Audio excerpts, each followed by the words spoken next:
jour, on allait jouer dans un Macumba, il y avait une fête un samedi, on avait un bon deal, tu sais. On était en tournée, on dormait dans le bus, on arrive dans la Macumba, il y avait la fête, et tout d'un coup, ils arrêtent la fête, le DJ s'arrête, on dit « Mais non, Yannick Noah, les mecs ont rien à foutre ». On a joué 7 chansons, il y avait 20 mecs devant qui étaient comme ça. Bonjour, je suis Yannick Noah, et voici mon carrière timeline.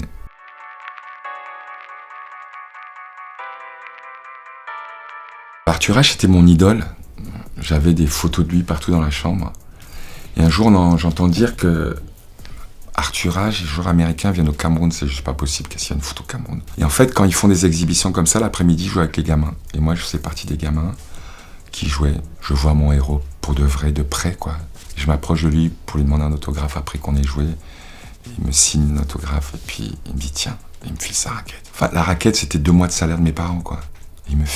Donc la raquette d'Arthur Ashe, quoi. Et je l'ai là, que je dormais avec. Ça me permettait de rêver, quoi. C'était incroyable. J'avais 11 ans, c'est-à-dire j'avais une vie intérieure intense. J'étais un gros rêveur. Et alors là, il m'a ouvert mon rêve, qui était de devenir joueur de tennis. J'avais entendu parler de ce qu'était l'apartheid, tu vois, mais... Puis moi, j'allais jouer un tournoi de tennis, tu vois, et puis tout d'un coup, tu vois, je réalise que... en fait, je suis plus métis. Là-bas, je suis non-blanc. L'apartheid, le noir, il est en bas, le blanc, il est en haut. Et ouais, j'avais 18 ans, c'était mon premier tournoi. Et je me retrouve à être traité comme un nègre, quoi. Et il y a 2 solutions, soit je passe une semaine à chialer, ou alors je dis, putain, je leur montre ces enfoirés. On est en 83, au mois d'avril, et je devais jouer une compétition par équipe qui s'appelait la Coupe des Nations, avec une équipe de France. C'était pas la Coupe Davis, c'était une petite compétition. On joue le premier match, je gagne mon simple, mon pote perd, on perd en double. Deuxième match, je gagne mon simple, mon pote perd, on perd en double. Et le dernier jour, on doit jouer un match de classement, pour la dernière place. Et on est en Allemagne, il pleut tout le temps, et moi je me dis, putain, il y a Roland Garros dans 15 jours, fait chier, quoi, d'être là dans un clubhouse, il pleut tout le temps. Donc je rentre à Paris. La veille de notre match, j'appelle et je leur dis, écoutez, je viens pas, il y a un remplaçant, je viens pas. Gros scandale, Yannick Noah respecte pas le tennis. Ce soir-là, je me rappelle, je sors avec un pote à moi, Molino, on se met une murge, et on rentre, il est 6h du mat, et là, je suis en pleine descente, quoi, je suis pas bien. Et je sais quoi, ce sport, c'est un sport d'enfoiré. Je les supporte pas, c'est pas pour moi. Lui, il est batteur. Je dis, écoute, tu sais quoi, j'ai un petit peu de sous, pas beaucoup, mais un petit peu de sous. On se barre 3 ans au Cameroun, on monte un groupe, on fait de la musique. Et mon pote, c'est un ouf. Hein.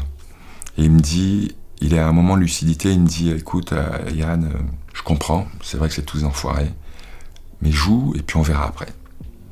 Un mois après, je gagne Roland Garros.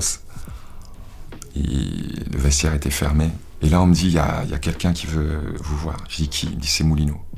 Molino, il arrive, il avait les crayons jusqu'ici, les larmes aux yeux. On a préparé une fête chez toi.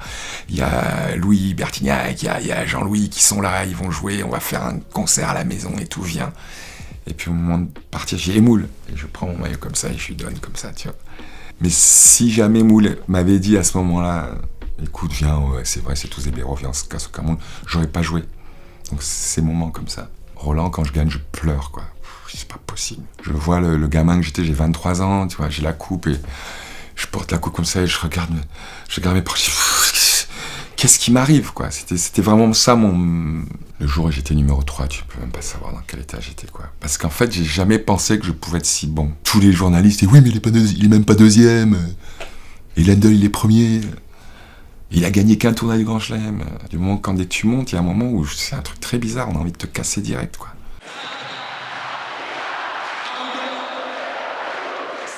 Être capitaine de l'équipe de France, je suis Rastaman, j'ai ma boucle d'oreille, peace and love. Puis la majorité des gens m'attendent, mais lui, pas lui, parce que évidemment, j'étais un branleur, évidemment, je pouvais pas conduire une équipe, évidemment, enfin, j'avais rien. Et là, en finale, on gagne. La France qui gagne.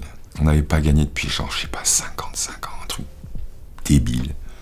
Et là, on gagne, et le stade chante Saga Africa, quoi. C'est-à-dire que là, moi, ma vie, elle peut s'arrêter, j'ai réussi ma vie, quoi. C'est-à-dire que j'ai réussi à rassembler mes cultures. Je suis trop fier d'avoir fait gagner la France, quoi. Mais fier, c'est même pas assez fort. Tu sais, d'avoir participé à ce truc-là, et à ce moment-là, dans ce pays qui nous dit qu'on n'est pas pareil, le racisme, machin, etc., tout d'un coup, t'as le stade qui chante Saga Africa. C'était trop cool. C'est un des plus beaux moments de ma vie. L'école de ma vie, c'est que j'ai rêvé dans un pays où il n'y avait pas de tennis. Quand j'ai commencé à jouer, il y avait 11 cours dans le pays, quoi. C'est-à-dire, les enfants avaient bien sûr pas accès aux cours, on jouait contre un vieux mur, on n'avait pas de raquettes. Et je rêvais, ouais, quand j'allais au concert, putain, je voyais Jean-Louis Aubert, je dis putain, j'ai envie de faire comme lui, quoi. Il a tellement s'éclater, j'ai envie de faire comme lui. Ah ouais, alors t'es sous la douche, tu chantes téléphone et tout. Ouais, je tripais, et puis après j'avais une petite cabane à la maison, où j'avais un petit studio, c'est un peu de musique, ouais, je tripais. Alors quand tu aimes ce que tu fais, faire 5-6 heures par jour, c'est rien. Quand tu te fais chier, c'est long, tu vois. Tu fais ça 5-6 heures, 8 heures par jour de tennis, si t'aimes pas ça, je veux dire, c'est très chiant. Mais si t'aimes ça, ça passe vite, tu vois. Si t'as un rêve, et moi j'ai eu ce rêve en tant que joueur, et quand j'ai arrêté de jouer, mon rêve c'était... Putain, chanter, quoi. Mais ouais, on a commencé à jouer dans des salles, 50 personnes, MJC. Un jour, on allait jouer dans un Macumba. Il y avait une fête un samedi. On avait un bon deal, tu sais.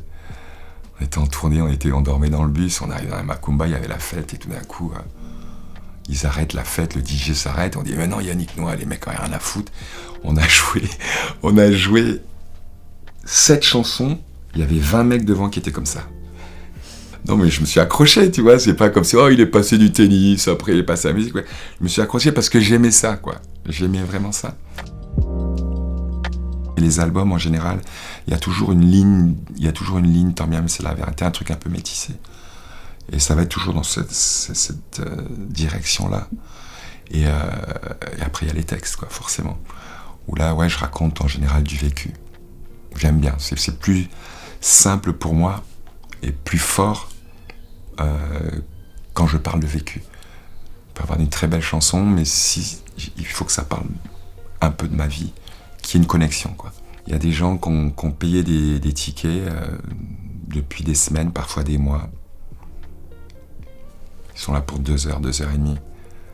La moindre des choses, c'est de donner 100%, quoi. Et il faut tout donner. Et le sportif, il donne tout.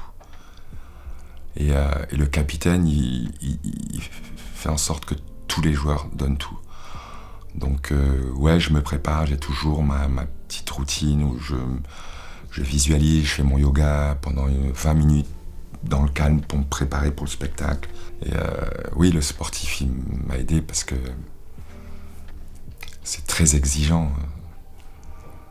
Faire du sport, c'est une chose, mais arriver à ce niveau-là, c'est très exigeant. C'est un mode de vie, quoi.